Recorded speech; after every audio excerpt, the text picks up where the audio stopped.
Parashat Vayakhel, first Aliyah.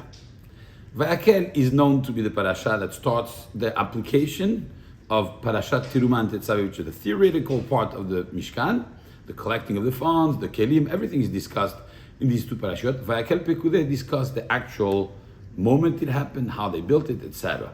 So Vayakhel Moshe gets all the Bnei Israel together.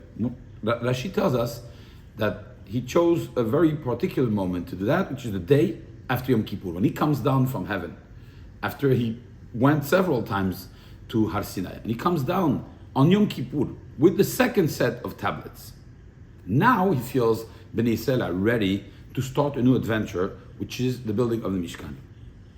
So Rashi is the one who tells us that he comes down the day after Yom Kippur to start this big project. Now there's something else that Rashi tells us in another parasha that happened the day after Yom Kippur. You know what this is? This is, I don't know if you remember, when Yitro speaks to his son-in-law Moshe, and he says, you are overwhelmed with too many things. You cannot take care of every single member of the Klal Israel. Every time there's a problem, there's a she'elah, there's a question, there's an advice, you're the one taking care of everything. It's just impossible. That also happened on the day after Yom Kippur. That Moshe Rabbeinu says, you know what? We're going to have to put a system in place with several dayanim, several judges and chachamim that are going to help me. Now, is there a connection between it? Cannot be just a coincidence that these two things happen on the day after Yom Kippur. I mean, could have waited a couple of days to make another project.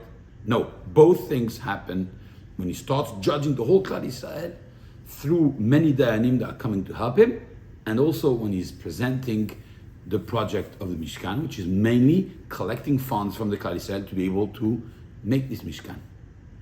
Our Chachamim tell us that there is a connection. And you know what that is? These dayanim had to go through every person to make sure that the donation they were giving for the Mishkan was coming from a kosher source. That's why they had to sit down like a dayanim, like judges who are judging dinei mamonot. They were coming with their situation and said, did the earning I have any problem of kashrut? Was it okay for me to charge this money?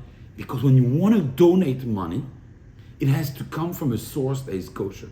There's a Maharsha in Masechet Ketubot that tells us if somebody gives a donation from a place, from a fund that was not kosher money, that was not earned honestly, this is not accepted as a donation. It's called mitzvah abba be'avera.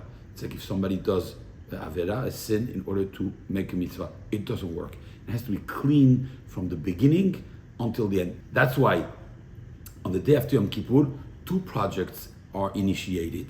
The project of Mishkan and collecting the funds, but also in parallel to make sure that this money, these funds, come from a kosher place.